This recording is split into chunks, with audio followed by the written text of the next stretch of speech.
tanya jawab. Kebetulan sudah ada beberapa pertanyaan ini yang diajukan oleh rekan-rekan kita. Ini Ibu Adeline bisa jelaskan bagaimana bila pendapatan istri sudah dipotong pajak kemudian masuk ke dalam SPT suami, apakah kemudian dikenakan pajak lagi? Jadi pendapatan istri, saya asumsikan istrinya karyawan ya. Jadi karyawan sudah dipotong pajak. Seperti yang tadi saya jelaskan, kalau menggunakan NPWP suami, maka tidak perlu dikenakan pajak lagi. Jadi formulir 1721A1 yang diperoleh dari pemberi kerja, itu yang ada jumlah penghasilan berapa dan pajak yang sudah dipotong pemberi kerja berapa, itu hanya dilampirkan saja. Ya, dan kemudian di SPT juga ada kolomnya penghasilan istri berapa, pajaknya sudah dipotong berapa, sudah tidak usah dihitung ulang lagi.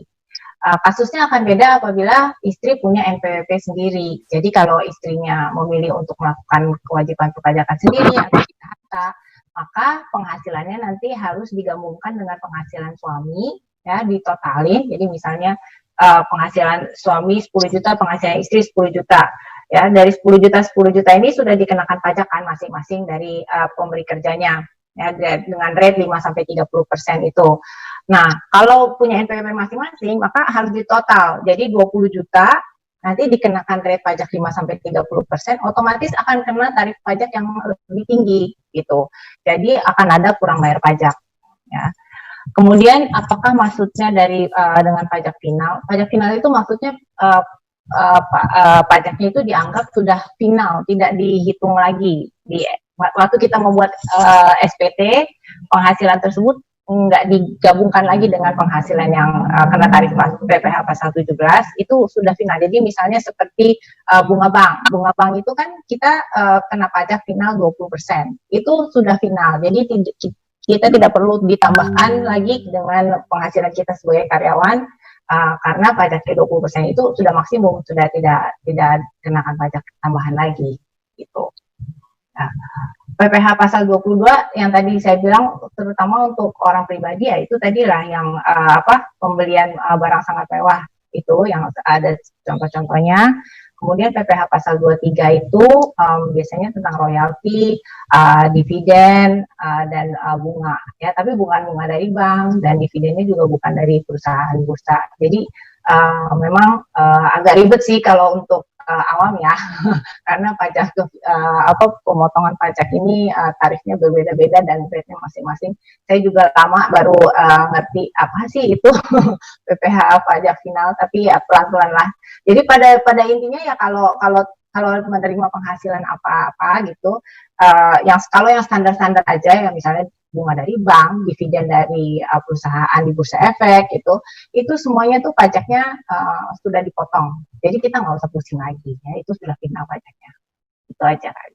Oke, terima kasih Bu Adeline. Sisi kita tambahan bahwa sebenarnya yang dimaksud pajak final itu pajak yang pengenanya sekali pada saat transaksi terjadi. Jadi nanti di SPT nggak perlu dilaporkan lagi. Jadi kita di Indonesia tuh ada dua regime tax, ya, satu normal tax yang kena pajak progresif. Kita hitung ulang lagi nanti di SPT itu pajak-pajaknya, tapi final itu sekali. Misalnya transaksi jual beli saham kena 0,01%, sekali doang. Mau itu 100 miliar atau mau 20 miliar, kita kenakan aja itu tarifnya sebesar itu, hanya kita laporkan di SPT. Itu mungkin tambahan penjelasan dari saya. Oke, kemudian ini ada pertanyaan mungkin Pak Agus Joni bisa jawab dari rekan kita Mas Bambang Winarso mengenai ada usaha UMKM yang baru berdiri, masih mikro. Nah, pertanyaannya adalah mereka masih struggle. Ada 3 pertanyaan di sini. Bagaimana kewajiban pajak sesuai UMKR? Kedua ialah bagaimana minimum jumlah karyawan yang akhirnya wajib setor pajak dan job sostek. Ketiga itu ada pertanyaan gimana pajak untuk karyawan yang kerja secara butan tidak menentu terhadap UMKM kita. Silakan Pak Joni bisa dijawab. Jadi sebagaimana yang tadi saya jelaskan bahwa pengenaan pajak final untuk UMKM, saya menganggap bahwa ini berbentuk CV atau PT. Jadi 0,5% itu dikenakan dari omset. Jadi hitungannya omset bulanan. Nah, kelemahan dari pengenaan PPh final ini adalah dia tidak memperhitungkan apabila perusahaan itu masih struggle, masih rugi. Jadi katakanlah Mas Bambang punya bisnis omset omset bulan pertama katakanlah 100 juta, tapi biaya yang mesti dikeluarkan 120 juta, sebenarnya secara hitung-hitungan rugi.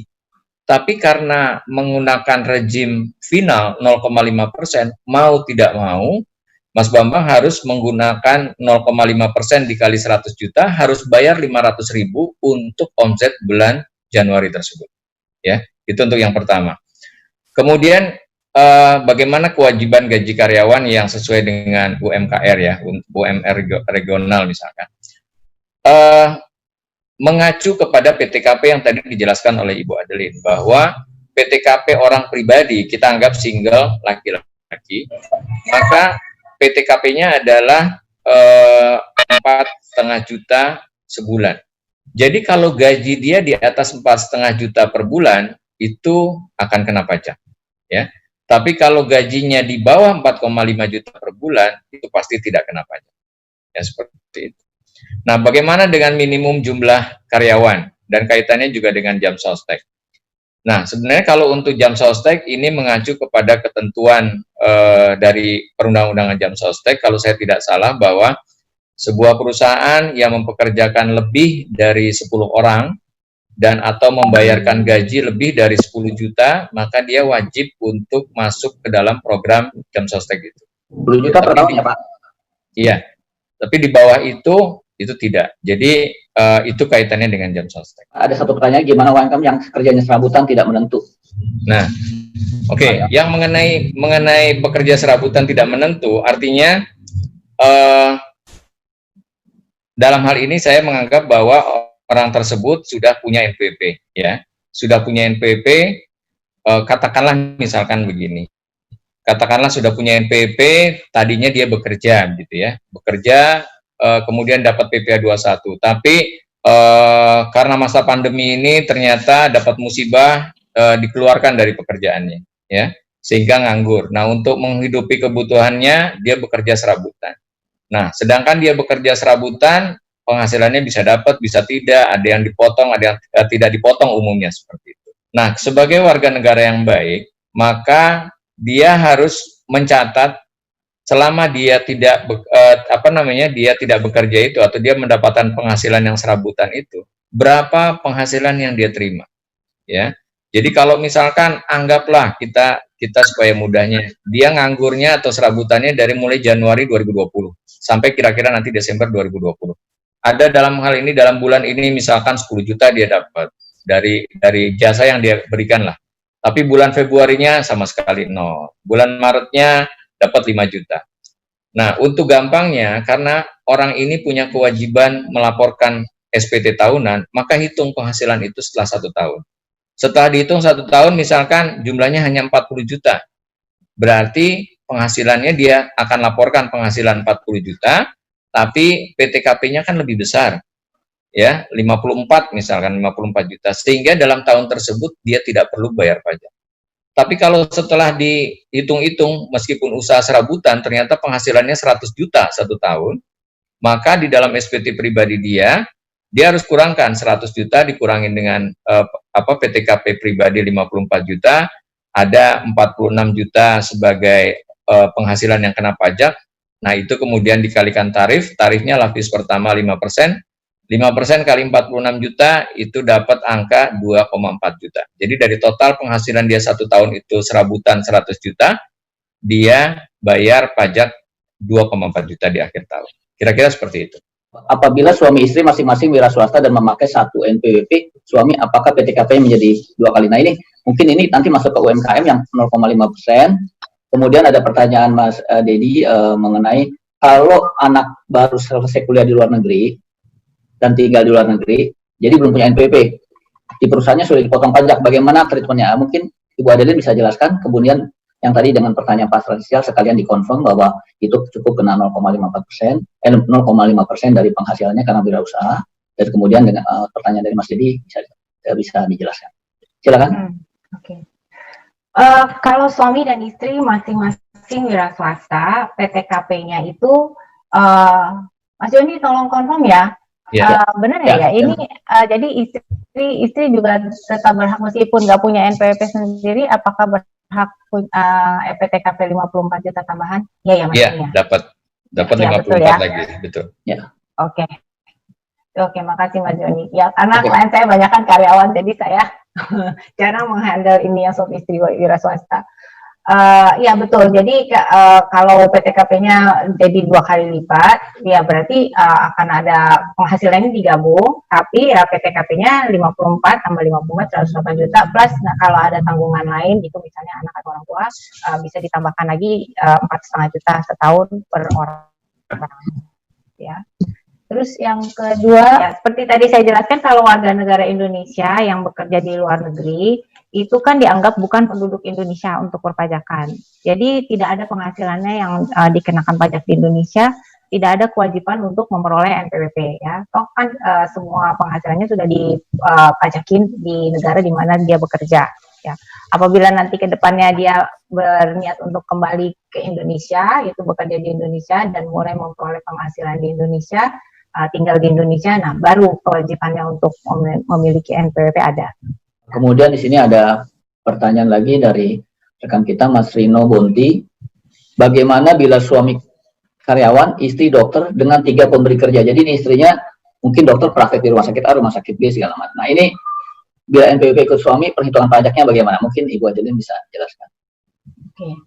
Kalau dokter itu kan pemotongan bekerja di tiga pemberi kerja, maksudnya di klinik atau di rumah sakit ya. Dan klinik dan rumah sakit ini juga berkewajiban untuk memotong PPh pasal 21 ya. Pemotongan PPh pasal 21-nya itu beda dengan karyawan biasa karena biasanya yang dipotong itu penghasilan kena pajaknya adalah 50% dari apa yang dibayarkan oleh pasien ya. Jadi misalnya tarif pasiennya 300.000, berarti nanti dihitungnya penghasilan kena pajaknya 150.000. Nah, nanti dijumlahkan selama setahun oleh masing-masing klinik dan rumah sakit itu selama setahun. Jadi setiap kali ada pembayaran itu kan dipotong pajak 5%, kemudian naik jadi 15%, kemudian bisa naik sampai 30% tergantung jumlah penghasilannya selama setahun. Nah, tapi karena dia dari 3 pemberi kerja, berarti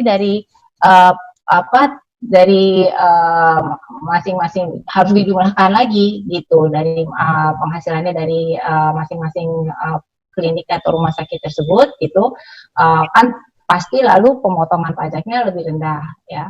Dan kemudian dokter itu biasanya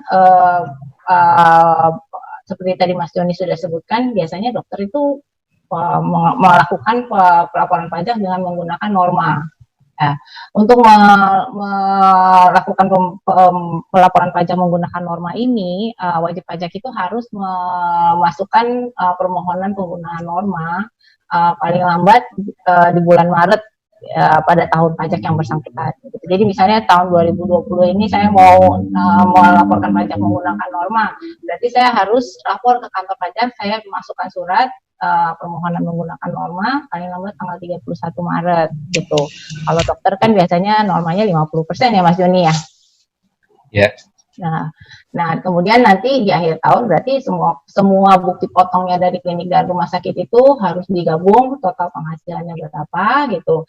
Kemudian normal 50%, yang sama seperti yang sudah dipotong oleh klinik dan rumah sakit itu penghasilannya yang dikenakan pajak hanya 50%, tapi kemudian dihitung ulang 5-30%, jadi biasanya akan ada kurang bayar pajak. Ya. Sedikit tambahkan, norma perhitungan penghasilan neto itu adalah batasan ataupun dianggap adalah penghasilan bersih dari satu usaha tertentu, ya, baik itu profesi maupun usaha dagang misalkan. Tadi Ibu Adeline bilang bahwa itu 50%, itu seingat saya adalah di peraturan yang sebelumnya. Tapi ada peraturan yang diterbitkan oleh pemerintah tahun 2015, di mana profesi-profesi dokter, baik itu dokter umum maupun dokter spesialis, itu norma penghasilan netonya adalah 62,5%. Ya, jadi lebih tinggi dari yang ketentuan yang lalu. Nah, ini artinya apa? Ini artinya sebenarnya begini, baik itu Bapak Ibu bekerja di klinik yang dipotong atau Bapak Ibu buka klinik sendiri. Anggaplah yang paling gampang contohnya adalah seorang dokter selain dia menerima gaji dari rumah sakit yang sudah ada PPh 21, tapi di rumah misalkan dia buka praktek. Jadi total penghasilan dari praktek itu kita anggap dalam 1 tahun nilainya 1 miliar. Tidak 1 miliar itu yang dikenakan pajak, tapi yang dikenakan pajak adalah menghitungnya dari 62,5%. Jadi 37,5% itu dianggap sebagai biaya dia untuk membuka klinik itu, praktek dokter itu. Jadi dari 625 juta yang dia terima, itulah yang kemudian digabung sebagai penghasilan dia. Ya, artinya kalau misalkan mendapatkannya itu dari klinik, setelah digabung tadi ada bukti potong yang diperoleh, bukti potong itu akan menjadi pengurang pajak penghasilannya. Tapi kalau dia berpraktek sendiri di rumah, maka dari 625 juta itu dikalikan dengan tarif, itulah pajak yang harus dibayar. Ya. Nah, saya barangkali menekankan sedikit kenapa tadi kenapa sih kita harus bayar, harus lapor lagi segala macam. Ini Bapak Ibu seperti yang tadi Ibu Adeline jelaskan, ini kaitannya adalah dengan aset, ya, dengan aset. Jadi maksud saya begini, misalkan ada seorang dokter yang terima gaji dari rumah sakit, tapi ternyata penghasilan dari praktek dokternya itu jauh lebih besar, ya, dan itu misalkan tidak pernah dilaporkan. Nah, tapi secara tidak sadar yang pasti uangnya jadi banyak. Kemudian uang itu dibelikan rumah, dibelikan mobil, segala macam. Dan itu kemudian tanpa sadar dimasukkan ke dalam SPT. Ya. Nah, begitu pas dilihat oleh orang pajak, oleh kantor pajak, loh, si A ini dokter, penghasilan dari rumah sakit sekian, tapi dalam tahun ini dia bisa menambah asetnya sekian, di mana lebih tinggi dari penghasilan yang dari rumah sakit, maka dianggap bahwa itu belum dilaporkan. Jadi itu pentingnya Bapak Ibu harus menganalisa bahwa penambahan aset itu intinya adalah harus sesuai dengan berapa penghasilan kita, kemudian berapa pajak yang sudah kita bayarkan, berapa cost of living kita. Nah, nilai sisanya itu adalah logikanya penambahan aset yang wajar dalam tahun tersebut. Saya rasa itu dulu Pak Eko. Bisa saya lanjutkan lagi. Di sini ada pertanyaannya juga dari Mas Dedi lagi. Apakah karyawan juga dikenakan pasal 25, bukan cuma 21, bukannya ini PP 25 hanya untuk perusahaan. Nah, ini dalam arti ini saya bisa jelaskan secara singkat aja. Mungkin saya nggak apa-apa, saya jelaskan sedikit bahwa pasal 25 itu untuk karyawan memang tidak ada pasal 25, tapi nanti karyawan buat PPh orang pribadi. Nah, kalau seperti dokter PPh orang pribadi tersebut, nanti itu ada, karena mereka punya praktik di mana-mana, begitu dihitung kembali digabung, akan ada angsuran pasal 25, dan itu pasal 29 adalah PPh orang pribadi. Oke, kemudian ini mungkin Pak Joni bisa jawab pertanyaan dari Mas Reza. Saya punya usaha belum PKP, bila saya mengirim invoice selalu dipotong 2% oleh PN. Apakah ini bisa menjadi pengurang dalam pelaporan SPT tahunan? Karena kan seharusnya saya kena rejim 0,5%. Baik, tadi dikatakan bahwa belum PKP. Kalau belum PKP memang benar, Pak. Artinya begini, PKP itu adalah kewajibannya kalau omsetnya sudah di atas 4,8 miliar. Ya, jadi wajib pajak harus menjadi pengusaha kena pajak yang harus menerbitkan faktur pajak. Nah, tadi sudah saya sekilas, karena saya sudah melihat, kalau Bapak dipotong 2%, itu karena pihak pembayar tidak tahu bahwa klasifikasi Bapak adalah UMKM. Jadi tolong diinformasikan bahwa Bapak itu adalah UMKM, ya, kemudian minta mereka hanya motong dengan tarif 0,5%. Nah, kalau sudah dipotong, apakah yang 2% itu bisa menjadi pengurang pajak biaya? Secara ketentuan yang namanya PPh badan itu bukan merupakan biaya. Jadi secara pajak itu tidak bisa jadi biaya. Saya rasa itu. Pekerjaan sebagai PNS di bukti potong PP 21 yang dihitung berdasarkan kantor dengan maksimal 2 anak, nyatanya memilih 3 anak. Kalau lapor pajak dengan memasukkan 3 anak, jadi lebih bayar. Jadi lebih bayar. Bendahara itu, nah itu gimana jadinya? Karena di bendahara itu hanya 2 anak.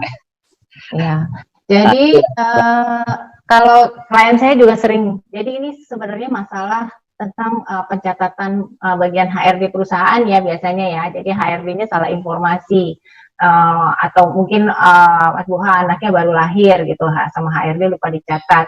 Jadi sebenarnya kalau untuk status tanggungan itu harus dilihat per status tanggal 1 Januari gitu. Jadi setiap tanggal Januari biasanya HRD kantor akan cek apa sih status pernikahannya, tanggungannya ada berapa gitu. Kalau sudah kejadian seperti ini gitu, yang ternyata yang pengurang pajaknya kurang gitu, jadi pembayaran pajaknya terlalu besar, ya mau tidak mau ya kita harus mengikuti 1721A1. Kalau tidak SPT kita jadi lebih bayar. Tapi kita harus informasikan ke HRD supaya tahun depan nggak terulang lagi. Ini pertanyaan dari Mbak Nung, mungkin bisa Pak Gus Joni jelaskan secara singkat bahwa Mbak Nung itu bekerja dan punya penghasilan masih di bawah omset dan menyelenggarakan pembukuan tapi masih rugi. Bagaimana pelaporan dalam SPT? Silakan Pak Gus Joni bisa jelaskan singkat. Ya, kalau memang sudah memilih untuk menyelenggarakan pembukuan, maka dan posisinya rugi, Ibu tidak perlu mencantumkan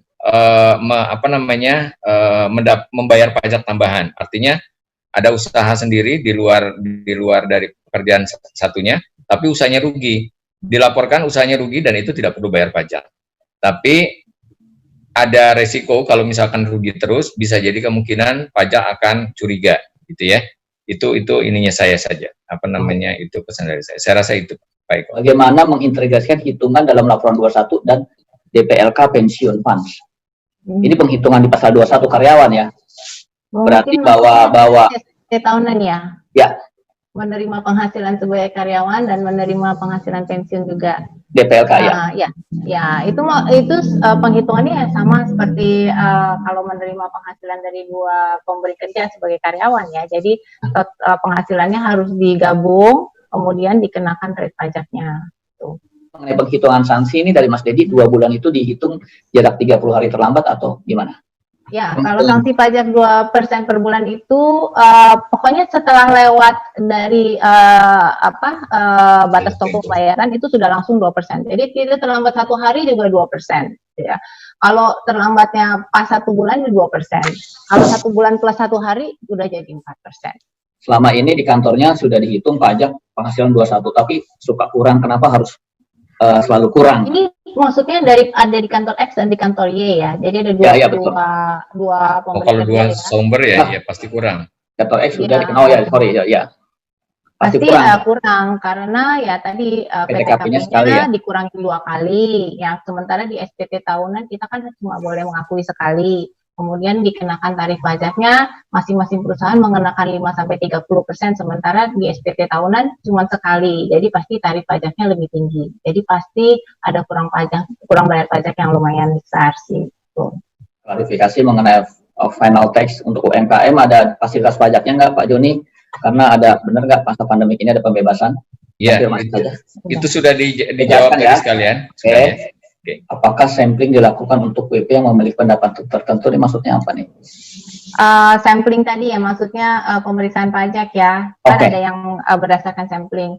Biasanya sih kantor pajak akan mengenakan sampling pasti kan mereka nggak akan kerja keras kalau mereka tidak melihat potensi ya. Pasti mereka melihat potensinya, apakah wajib pajak ini ada potensi kurang bayar pajak, ya pada saat kita periksa nanti akan ada tambahan pajak yang harus dibayar gitu. Jadi biasanya yang memang pendapatannya ya yang lumayan besar gitu, dan mungkin kalau klien saya wajib pajak luar negeri gitu kan, mungkin ada penghasilan dari luar negeri yang belum dilaporkan gitu, atau mungkin mereka dapat informasi dari pihak ketiga gitu kalau ternyata ada penghasilan lain yang belum dilaporkan.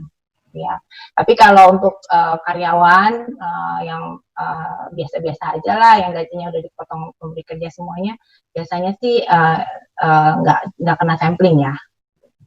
Oke, terima kasih. Ada pertanyaan, yang WP pindah ke luar negeri masih punya aset properti, berarti NPWP tidak bisa ditutup. Ini ya gimana ini masalah teknis ini? Kalau pindah warga negara berarti menjadi warga negara asing ya. Kalau menurut undang-undang negara kita kan orang asing tidak boleh memiliki properti di Indonesia. Jadi 1 tahun setelah pindah kewarganegaraan itu properti itu harus sudah dijual. Kalau tidak bisa diakuisisi oleh negara. Ya berarti ya kalau mau jadi WNA propertinya harus, mungkin ada kecualian ya, terakhir ada apartemen dengan saya lupa mesti harganya lebih dari berapa miliar gitu yang boleh dimiliki oleh WNA, tapi kalau untuk rumah dan tanah itu biasanya tidak boleh dimiliki oleh WNA ya, jadi harus dijual dan kemudian NPWP bisa ditutup. Konfirmasi dari rekan kita Kak Hotma menanyakan mengenai kalau mereka kan sudah punya gaji, beli emas dari gajinya, seharusnya kan udah nggak dikenakan pajak lagi ya. Ya benar. Tapi ini hati-hati, mesti saya tambahkan, kalau memang emas memang tidak dipajakkan lagi. Tapi kalau properti, aset, tanah dan bangunan, kita beli juga dari hasil gaji kita. Tapi nanti pada saat transaksi jual, itu kena pajak lagi 2,5% final.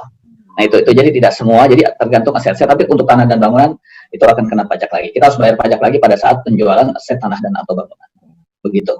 Kalau saya tambahkan, kalau emas itu kalau kita sudah beli nanti kita jual, kita tuh harus catat kita beli emas harganya berapa gitu. Kalau misalnya kita beli harga 500.000, ya, lalu kita jual harganya 900.000, itu berarti ada capital gain, ada penghasilan modal. Berarti 400.000-nya itu dianggap penghasilan kena pajak. Dan itu kena tarif progresif ya? Kena tarif progresif, betul. Hanya mengenai daluarsa 5 tahun, maksudnya bagaimana? Coba dijelaskan. Jika misalnya seluruh perpajakan terjadi tahun 2000 akan tidak ada jejak kembali atau tidak akan diperiksa kembali. Silakan Bu Adulin. Atau Pak Joni jelaskan singkat. Ya, jadi kalau yang daluarsa 5 tahun artinya seorang wajib pajak bisa tidur nyenyak setelah 5 tahun dari SPT-nya itu lewat gitu ya. Jadi kalau tahun 2015 sudah tidak mungkin dikutak-atik lagi.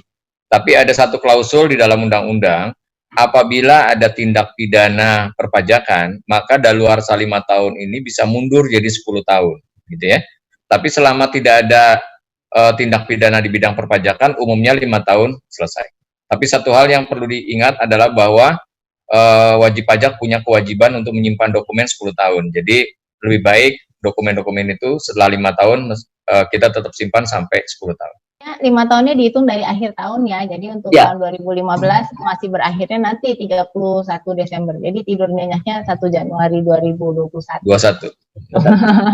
Mengenai transaksi penjualan pembelian properti, tanah dan bangunan atau sejenisnya apartemen, terus bagaimana transaksi itu kena pajaknya apa saja, terus juga apa dilaporkan pajak dan akan kena pajak progresif lagi. Silakan Pak Agus Joni dijawab. Ya, jadi kalau penjualan tanah bangunan, jadi begini Pak. Mas, jadi misalkan dari hasil gaji atau segala macam, Mas punya satu aset berupa tanah bangunan, misalkan belinya waktu tahun 90, misalkan nilainya hanya 100 juta, ya itu ada di SPT. Dan kemudian begitu sekarang ternyata itu jadi daerah strategis, kemudian dari nilainya 100 juta sekarang harganya jadi 2 miliar, ya. Nah, pada saat dijual harga 2 miliar itu berarti secara value punya keuntungan 1,9 miliar. Tapi transaksi tanah dan bangunan ini transaksi yang dikenakan pajak final. Jadi tidak dihitung lagi waktu lagi masukkan SPT.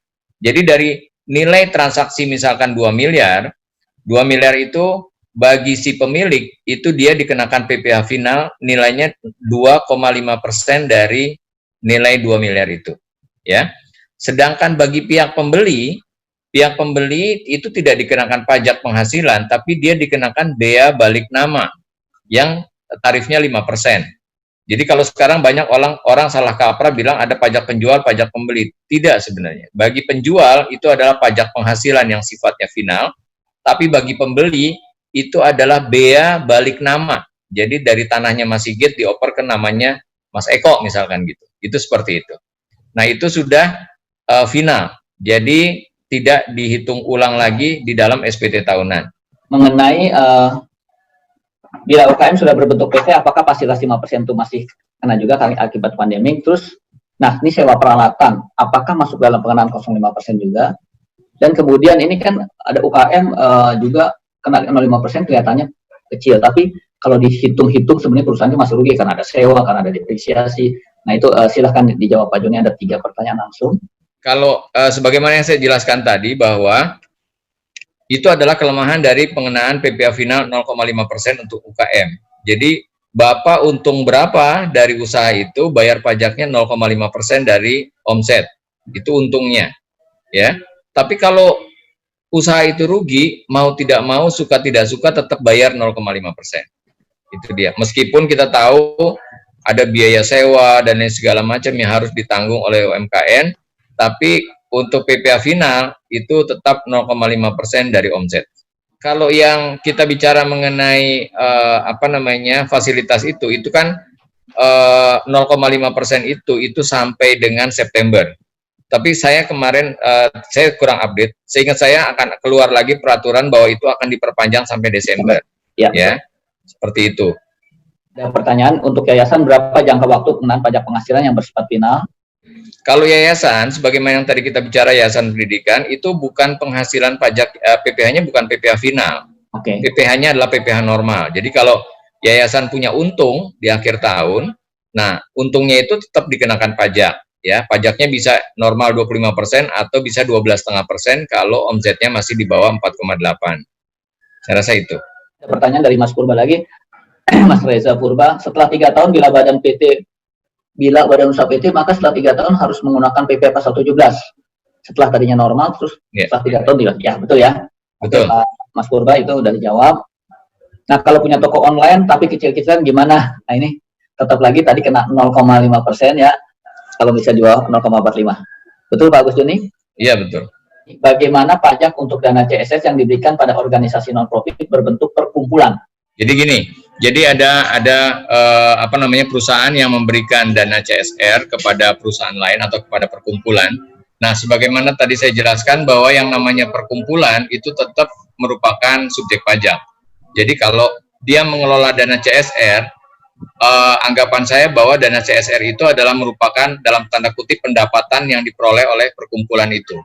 Adapun biaya yang dikeluarkan adalah biaya yang dia keluarkan CSR itu dia katakanlah untuk membangun gedung, sekolah atau apa, atau lapangan atau apa. Nah, itu adalah merupakan biaya. Jadi apabila perkumpulan itu misalkan menerima dana CSR dari satu perusahaan nilainya 1 miliar, terus kemudian biaya yang dihabiskan untuk kegiatan pembangunan itu 900 juta, ya 100 jutanya itu adalah merupakan objek pajak bagi perkumpulan tersebut. Bagaimana kita tunjukin bahwa kita ini UMKM kepada klien kita? Kalau Bapak Ibu ke KPP, itu nanti ada semacam selembar surat, ya, surat pernyataan yang memang menyatakan bahwa perusahaan Bapak itu masih dalam omsetnya di bawah 4,8 miliar, sehingga dia subjek 0,5%. Jadi silakan untuk lebih jelasnya, barangkali secara teknis itu bisa ditanyakan ke akun representatif dari Bapak Ibu yang ada di KPP untuk minta selembar surat itu. Nah, dengan selembar surat sakti itu, maka klien-kliennya Bapak Ibu harusnya hanya memotong 0,5%. Kapan sih boleh dihitungnya jangka waktu 7, 4, atau 3 tahun itu untuk UMKM? Jangka waktu 7 tahun, 3 tahun, dan 4 tahun itu sebenarnya dari mulai perusahaan itu berdiri, ya. Karena kita bicaranya sekarang di sini, padahal peraturan ini diterbitkan tahun 2018. Jadi apabila perusahaan itu di 2018 sudah berdiri, maka dia, kalau dia PT, maka 2018 dia sudah menikmati PPh final, 2019 juga menikmati PPh final, dan 2020 ini sudah menikmati PPh final. Jadi tahun 2021 tahun depan dia sudah harus menggunakan PPh yang normal, gitu loh. Tapi kalau perusahaannya itu baru didirikan hari ini, berarti dalam tahun 2020 ini adalah tahun pertama. 2021 itu tahun kedua, 2022 itu tahun ketiga, nanti di 2023 barulah dia akan dikenakan PPh yang normal. Kalau 2% sudah dipotong oleh pemerintah, padahal seharusnya 0,5%, apakah kelebihan ini bisa diminta kembali? Kalau kita udah approve, udah pakai 0,5 rezim, 0,5 final, harusnya nggak bisa diminta kembali. Tapi ada mekanisme bahwa kita bisa mengajukan permohonan permintaan kembali dengan mekanisme pajak yang tidak seharusnya dipotong. Itu ada mekanismenya tersendiri. Tapi ini kalau di dalam digabungkan dengan SPT, kita tidak bisa diminta kembali karena kita udah adopt final tax 0,5%. Dan lagi mengenai yayasan yang sudah kalau ya punya usaha dan usaha-usaha sudah bayar pajak, apakah belum final ya? Karena tidak dijelaskan bahwa YAS ini memang tidak menerapkan prinsip adopt PPh final. Jadi kalau YAS punya usaha, dia bayar normal tax kena tarif progresif. Oke, ini juga ada pertanyaan mengenai guru PAUD menerima bantuan BOS dari Pemda, nilainya jauh di bawah PTKP, tapi dipotong pajak 5%, terus juga dipotong PPN 10%, padahal barang yang dibeli juga dikenakan PPN 10%. Nah ini terlalu teknis, ini saya juga nggak ngerti kenapa bisa dipotong pajak 5%. Ini seharusnya dipertanyakan kepada yang memberi penghasilan tersebut, karena seharusnya pada saat diberikan itu tidak ada potongan pajak, nanti guru-guru diberi digabungkan dengan penghasilannya ibu guru, bapak guru, baru dipotong pajak pasal 21 itu. Seperti itu. Ini mesti dipertanyakan juga. Kalau PPN-nya, kalau barang memang ada pada saat kita dapat barang itu ada pertambahan PPN-nya, karena PPN itu pajak atas barang dan jasa, atas penyerahan barang dan jasa. Jadi kalau sudah diserahkan barang dan jasa itu harus ada PPN-nya.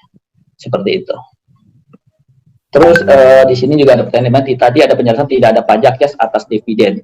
Nah ini terkait dengan shareholder yayasan. Yayasan, kalau yayasan memang shareholder dari suatu usaha, yayasan itu akan tidak kena dividen apabila kepemilikan sahamnya di atas 25%. Itu. Jadi kalau di bawah 25%, dia tetap dipotong pajak 15%, tapi kalau kepemilikan sahamnya di atas 20% itu tidak dipotong pajak. Ya begitu Pak Joni? Ya, betul sekali. Oke. Pemilikan di atas 25%. Apakah fasilitas pengurangan PPh 50% juga berlaku bila omsetnya masih di bawah 4,5%? Ya ini berlaku sepanjang tadi menerapkan normal pajak ya, bukan final tax ya. Jadi katakanlah begini, usaha Bapak itu misalkan katakanlah di 3 tahun pertama itu masih di bawah 4,8% dan itu kenanya PPh final. Di tahun keempat ya, itu masih juga di bawah 4,8, tapi sudah tidak berhak mengenakan PPh final 0,5%. Tapi di tahun itu Bapak Ibu harus menghitung dengan menggunakan normal, artinya berapa penghasilan, berapa biaya, dan kemudian penghasilan bersihnya itu kena tarif 12,5%. Ya, 12,5% itu adalah pengurangan 50% dari 25%, karena tarif pajak PPh badan itu 25%. Tapi kalau omsetnya masih di bawah 4,8, semuanya kena 12,5%. Gitu. Ya. Nah, tapi kalau misalkan nanti ternyata omsetnya di tahun kelima itu jadi 10 miliar. Gimana? Nah, dari omset dari penghasilan bersih yang diperoleh nanti dihitung secara proporsional. Untuk penghasilan sampai dengan 4,8% itu pajaknya hanya 12,5%, tapi sisanya itu kena pajak normal 25%. Kalau buruh honorer pendapatannya masih di bawah 15 juta atau di bawah PTKP lah. Apakah di sini gimana pelaporan pajaknya di dalam SPT? Kan harus lapor pajak karena punya NPWP. Silahkan Bu Adeline. Betul. Kalau guru honorer, saya asumsi ini Ibu Sri Murni punya sebagai guru honorer punya NPWP sendiri ya. Berarti kalau punya NPWP sendiri penghasilannya di bawah 15 juta seperti tadi dibahas kan di bawah PTKP. Tapi tetap harus kita jumlahkan di SPT penghasilannya berapa di bawah PTKP, berarti tidak ada pajak yang harus dibayar gitu. Tapi tetap harus dilaporkan. Ada fasilitas pasal 31 pengurangan yang fasilitas 50% itu bukannya sampai 60 miliar. Kalau nggak salah sampai 50 miliar ya Pak Joni. Iya, jadi gini. Haris Setiawan. Jadi kan tadi saya bilang omsetnya 4,8. Kalau omsetnya 4,8 miliar, pasti penghasilan bersihnya itu kenanya 12,5%. Ya. Tapi kalau omsetnya itu 10 miliar, nah maka nanti akan diproporsi. Kira-kira yang jumlah penghasilan omsetnya sampai 4,8 miliar itu kena 12,5%, sisanya itu kena 25%. Batasannya sampai berapa? Batasannya sampai 50 miliar. Ya. Jadi kalau omset Bapak 50 miliar kurang Rp1, itu bagian yang 4,8% itu masih dapat 12,5% pajaknya. Sisanya itu kena 25%. Tapi kalau omset perusahaan itu sudah 50 miliar ke atas, sudah tidak boleh lagi pakai yang 4,8. Semuanya kena 25%. Itu maksudnya, Pak. Untuk UMKM Resto selain final 0,5, apakah kena pajak lain untuk makanan dan minuman? Ya, kalau untuk UMKM Resto sepanjang masih di bawah 4,5 masih kena pajak lainnya itu karena dia izinnya restoran atau resto itu kena pajak pembangunan 1. Jadi harus bayar ke Pemda tuh 10%. Itu saja sih tambahannya. Kos-kosan final 0,5%. Apakah masuk pajak tersendiri? Apakah menghitungkan kos-kosan lebih baik tiap bulan atau sekaligus di akhir tahun? Oke. Baik. Atas tadi kan kos-kosan ya Bapak Ibu ya. Pertanyaan yang terakhir ini. Kos-kosan itu bukan masuk ke dalam masalah UMKM, tapi kos-kosan itu masuk ke dalam PPh pasal 4 ayat 2, yaitu persewaan tanah dan bangunan. Jadi kalau misalkan Bapak Ibu itu tidak sudah bekerja, sudah berhenti gitu ya, terus punya uang itu kemudian dibikin kos-kosan. Ya, penghasilannya hanya dari kos-kosan aja jadi ibu kos. Nah, dalam 1 tahun misalkan setiap kamar misalkan sebulannya 500.000, berarti 1 tahun 6 juta. Tapi Bapak Ibu punya 100 kamar misalkan, berarti 600 juta. Ataupun Bapak Ibu cuma punya 5 kamar. Nah, pajak yang harus dibayar adalah final 10% dari nilai uang yang diterima. Selama ini saya lapor pajak pribadi saja hanya atas penghasilan yang diterima tanpa melaporkan penghasilan dari dagang saya melalui Instagram nih maksudnya, dan saham-saham dan juga sewa rumah. Apakah ada konsekuensinya? Pentingnya gini Bapak Ibu, pentingnya untuk melaporkan penghasilan itu. Memang kalau penghasilan itu masih merupakan objek yang tidak final, ada konsekuensi di Bapak Ibu. Konsekuensinya adalah Bapak Ibu jadi kurang bayar karena ada penghasilan yang bukan final. Tapi kalau penghasilannya itu sudah final semua, itu harus dilaporkan dan wajib kalau menurut saya. Kenapa? Karena dengan Bapak Ibu melaporkan penghasilan yang sudah final itu, Bapak Ibu dianggap punya earning power yang cukup besar, sehingga kalau ada aset yang Bapak Ibu beli, itu jadi make sense gitu loh. Anggap saya tidak bekerja, ya. Kemudian saya punya deposito 100 miliar misalkan. Mudah-mudahan seperti itu. Nah, deposito 100 miliar ini punya bunga 1 tahun misalkan 8 miliar. Dipotong oleh negara, oleh bank 20%. Jadi dari 8 miliar dikurangin 1,6 miliar. Berarti saya punya penghasilan bersih 6,4 yang sudah dipajaki. Nah, di SPT saya, itu harus saya laporkan. Karena kalau saya tidak laporkan, kemudian nanti saya nambah aset, itu akan dicurigai. Loh, Anda nggak punya penghasilan, tapi punya aset dari mana? Tapi kalau saya laporkan, oh saya punya penghasilan bunga misalkan begitu. Saya punya penghasilan dari jual beli saham misalkan gitu ya, yang udah kena final 0,1%. Saya punya penghasilan dari kos-kosan misalkan gitu, yang sudah kena pajak final 10%. Itu semua saya jumlahkan. Saya tidak perlu bayar pajak lagi, tapi itu menunjukkan kepada otoritas pajak bahwa saya punya income yang cukup untuk menambah aset saya gitu. Itu Bapak Ibu. Apakah sih yang disebut dengan home industry itu apa aja sih? Gitu Kak. Mungkin bisa dijelaskan karena pajak melihat namanya UMKM itu setahu saya adalah hanya dari 4,8 miliar yang dikategorikan sebagai UMKM. Silakan Pak Agus Joni bisa menjawab. Jadi gini, sebenarnya kalau ada Bapak Ibu silakan searching mengenai apa sih yang dimaksud dengan UKM gitu ya, usaha mikro, kecil dan menengah. Biasanya usaha mikro, kecil dan menengah itu batasannya adalah modalnya masih di bawah 300 juta, omsetnya masih di bawah misalkan 1 miliar dalam 1 tahun misalkan gitu ya. Tapi dalam hal ini kalau kita bicara mengenai pajak tidak terlalu peduli dengan hal seperti itu.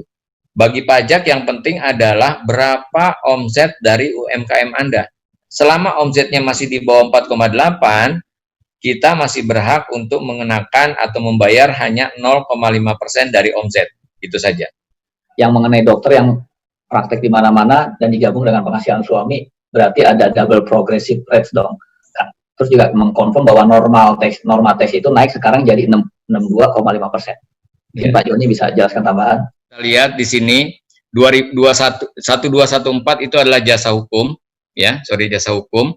Itu sama, penghasilan netonya malah 64% di 10 ibu kota provinsi, ada yang di ibu kota provinsi lainnya 62,5, ya. Itu juga kalau yang bergerak di bidang jasa akuntansi, pembukuan, konsultan pajak itu juga sama, 62,5% di semua tempat, ya. Nah, sedangkan dokter, adanya di 1322. Kontrol F aja Mas Joni. Oh iya, saya agak gaptek nih, Mbak Adeline. Ya, di sini ada untuk dokter, kita lihat ini 1322. Praktek dokter umum, kelompok ini mencakup kegiatan yang memberikan jasa perawatan dan pengobatan penyakit yang bersifat umum secara berdiri sendiri oleh dokter umum maupun merupakan satu ikatan yang dilakukan oleh sekelompok dokter, termasuk praktek dokter di klinik perusahaan. Itu norma penghasilan netonya 62,5, ya. Nah, sedangkan kalau yang dokter spesialis juga sama. Dokter spesialis juga 62,5.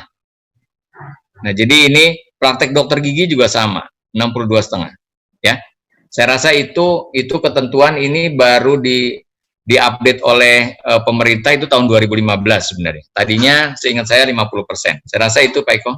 Itu pertanyaannya jika digabung dengan SPT suami. Jadi ya pasti kalau digabung dengan SPT suami ya kena tax rate-nya nggak dari 5% ya. Pasti langsung top. Jadi misalnya kalau suaminya sudah kena rate pajak 30%, berarti ya itu 62,5% dari penghasilan istri langsung kena 30%. Iya, terima kasih. Jadi dari tadi penghasilan brutonya katakan dari praktek itu 100 juta, terus 62-nya itu kan 62-nya taxable income, kena pajak. Nah ini langsung nanti digabungkan dengan suami kan, yang 62 juta tersebut kena tarif progresif. Yeah. Dan ini jadi kalau sudah jadi bekerja di luar negeri, kan bukan dianggap penduduk Indonesia, jadi nggak punya NPWP, dan apakah bisa punya aset di Indonesia? Kalau WNI, ya WNI mau beli saham di Indonesia, kayak kalau mau buka portfolio ya bisa aja beli saham di Bursa Efek, ya nggak masalah. Tapi ya memang kalau saat buka portfolio itu kita biasanya sekarang sudah dimintain NPWP ya, NPWP kita nomornya berapa gitu.